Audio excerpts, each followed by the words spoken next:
Bonjour, bonjour tout le monde et bienvenue dans la Minute Biblique du vendredi 3 décembre 2021. Cantique 408, redites-moi l'histoire. Les textes de Colossiens 3, les versets 5 à 17 et le psaume 119, les versets 33 à 64. Redites-moi l'histoire de l'amour de Jésus. Parlez-moi de la gloire qu'il promet aux élus. J'ai besoin qu'on m'instruise, car je suis ignorant. Qu'à Christ on me conduise comme un petit enfant. Redites-moi l'histoire, redites-moi l'histoire, redites-moi l'histoire de l'amour de Jésus. Lisons la parole dans Colossiens 3, les versets 5 à 17. Faites donc mourir les membres qui sont sur la terre, la pudicité, l'impureté, les passions, les mauvais désirs et la cupidité, qui est une idolâtrie. C'est à cause de ces choses que la colère de Dieu vient sur les fils de la rébellion, parmi lesquels vous marchiez autrefois lorsque vous viviez dans ces péchés. Mais maintenant, renoncez à toutes ces choses, à la colère, à l'animosité, à la méchanceté, à la calomnie, aux paroles déshonnêtes qui pourraient sortir de votre bouche. Ne mentez pas les uns aux autres, vous étant dépouillés du vieil homme et de ses œuvres. Éloigne de moi l'opprobre que je redoute, car tes jugements sont pleins de bonté. Voici, je désire pratiquer tes ordonnances. Fais-moi vivre dans ta justice. Éternel, que ta miséricorde vienne sur moi, ton salut selon ta promesse, et je pourrai répondre à celui qui m'outrage, car je me confie en ta parole. N'ôte pas entièrement de ma bouche la parole de la vérité, car j'espère en tes jugements. Je garderai ta loi constamment, à toujours et à perpétuité. Et que la paix de Christ, à laquelle vous avez été appelés pour former un seul corps, règne dans vos cœurs. Et soyez reconnaissants. Que la parole de Christ habite parmi vous abondamment. Instruisez-vous et exhortez-vous les uns les autres en toute sagesse, par des psaumes, par des hymnes, par des cantiques spirituels, chantant à Dieu dans vos cœurs sous l'inspiration de la grâce. Et quoi que vous fassiez en parole ou en œuvre, faites tout au nom du Seigneur Jésus, en rendant par lui des actions de grâce à Dieu le Père. Psaume 119, les versets 33 à 64. Enseigne-moi, Éternel, la voie de tes statuts, pour que je la retienne jusqu'à la fin. Donne-moi l'intelligence pour que je garde ta loi et que je l'observe de tout mon cœur. Conduis-moi dans le sentier de tes commandements, car je l'aime. Incline mon cœur vers tes préceptes et non vers le gain. Détourne mes yeux de la vue des choses vaines. Fais-moi vivre ta voie. Accomplis envers ton serviteur ta promesse qui est pour ceux qui te craignent. Éloigne de moi l'opprobre que je redoute, car tes jugements sont pleins de bonté.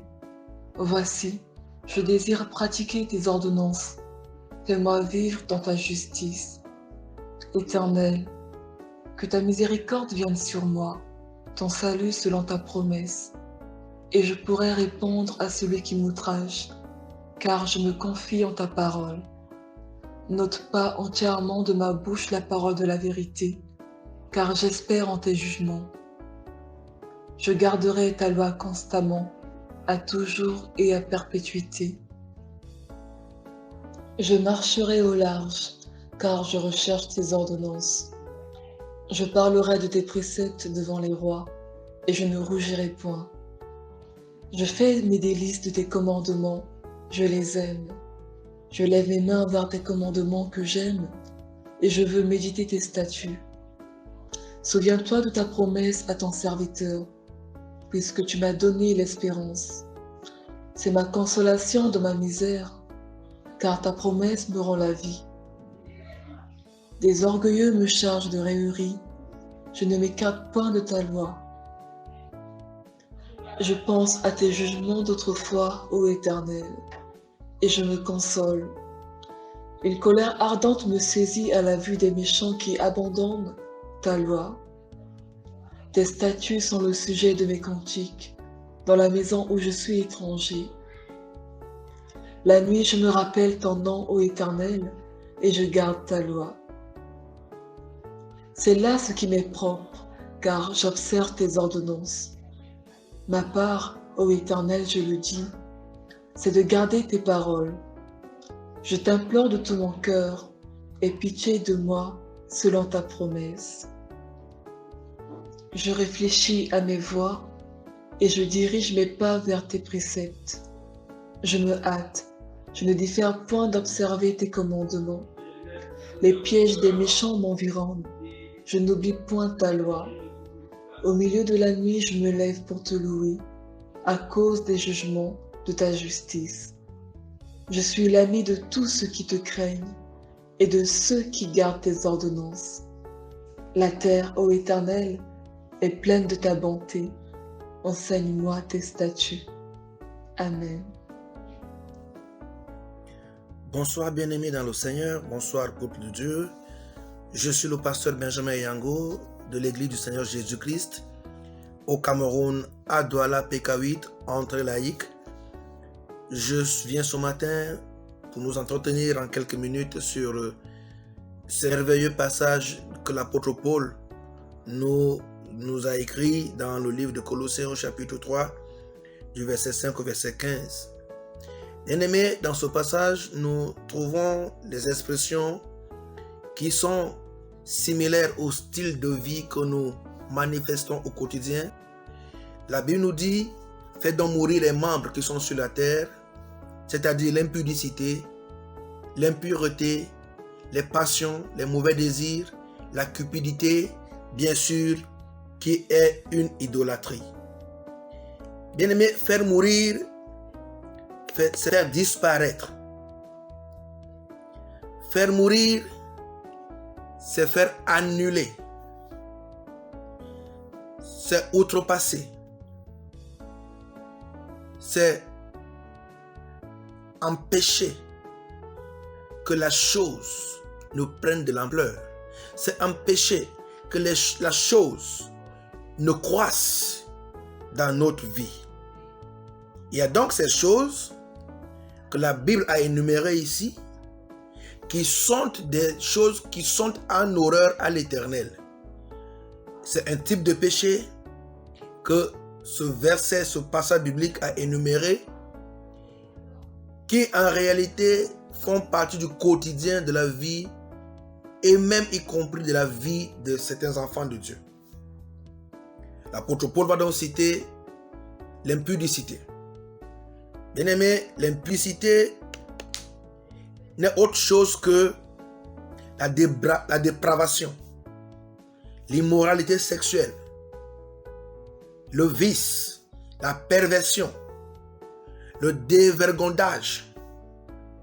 Un impudique est un homme immoral, une femme immorale qui est prête à s'engager à des choses inutiles, à des choses honteuses, capable de détruire toute une famille, capable de désorganiser la vie d'un couple. À la fin, l'impudicité vient nous éloigner de la face de Dieu. L'impudicité vient empêcher la grâce de Dieu de se manifester dans la vie des enfants de Dieu. L'apôtre Paul parle également de l'impureté. L'impureté ici n'est autre chose que de la saleté, de la grossièreté, de la honte, de la malpropreté spirituelle, qui sont devenus donc des désirs, des passions, et qui sont enveloppés et couronnés par l'idolâtrie, qui est ici l'amour de l'argent. L'idolâtrie est ici la cupidité, autant pour moi, est ici l'amour de l'argent. Et la Bible nous dit que cela est donc une idolâtrie. Celui qui aime l'argent plus que Dieu est en train de vénérer, d'adorer Mammon. Donc l'argent ici n'est pas problème, mais c'est l'amour de l'argent qui pose problème. Et le Seigneur nous donne des avertissements et des conseils, tout en nous demandant de nous éloigner et de faire mourir ces comportements, de faire mourir ces caractères en nous, afin que nous puissions vivre une vie qui glorifie le Seigneur. Bien aimé, au verset 6, la Bible nous dit que c'est à cause de ces choses-là, à cause de ces vices, de ces péchés que la Bible a énuméré ici, que la colère de Dieu vient sur les fils de la rébellion.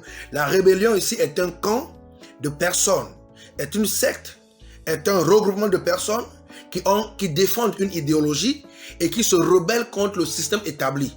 Donc lorsque les gens se lèvent pour aller à l'encontre des principes, des ordonnances de la parole de Dieu, ils forment un camp contraire à celui de Dieu, ils forment un royaume contraire à celui de Dieu, ils forment en fait une rébellion, et la Bible nous dit que la colère de Dieu va s'abattre sur les fils qui constituent, sur les enfants, sur ceux qui constituent cette rébellion, ce camp, parce que Dieu est qu'on le défie. Bien aimé, la Bible nous dit que ces choses-là nous sont arrivées parce que, autrement, lorsque nous vivions dans le monde, nous vivions avec ces choses. Il est impossible qu'ayant accepté Jésus, qu'ayant porté l'identité de Christ, nous continuions à revivre.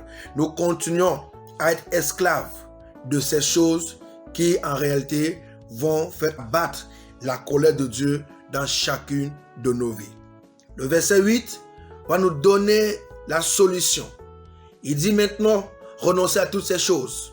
Premièrement, à la colère, à l'animosité, à la méchanceté, à la calomnie, aux paroles déshonnêtes qui pourraient sortir de votre bouche. Ne mentez point les uns les autres, et vous étant dépouillés du vieil homme et de ses œuvres. En réalité, lorsqu'on devient enfant de Dieu, Romains chapitre 6, à partir du verset 1, la Bible nous déclare que c'est pour vivre une vie nouvelle, une nouveauté de vie, que nous nous sommes donnés à Christ. Nous sommes morts avec le Seigneur et nous sommes ressuscités avec lui. Donc, renoncer à ces choses, premièrement, c'est un signe de repentance, et ne plus les refaire, c'est-à-dire ne plus recommencer à ces choses, c'est en fait dire à Dieu, j'abandonne toute l'iniquité, j'abandonne la vue du monde, j'abandonne la vue du péché, et désormais, je m'accroche à la vérité et je veux marcher dans la droiture afin que le nom de l'Éternel soit glorifié. Bien-aimé, c'est une parole qui est certaine. Quiconque pratique ces choses rencontrera certainement la colère de l'Éternel. Et ce matin, pourtant pour moi, je vous invite à continuer à méditer dans ces propos, dans ces paroles, afin que la grâce de Dieu dans laquelle nous avons été plongés par le nom de Jésus soit le partage de chacun de vous. Que Dieu vous bénisse. Shalom, shalom. Je suis le pasteur Yango. Shalom, shalom. Et à vendredi prochain, mais je vous remercie. Dieu vous bénisse. Merci pour votre attention et que la paix du Seigneur soit avec vous. C'était la Minute Biblique du vendredi 3 décembre 2021. Passez une bonne journée.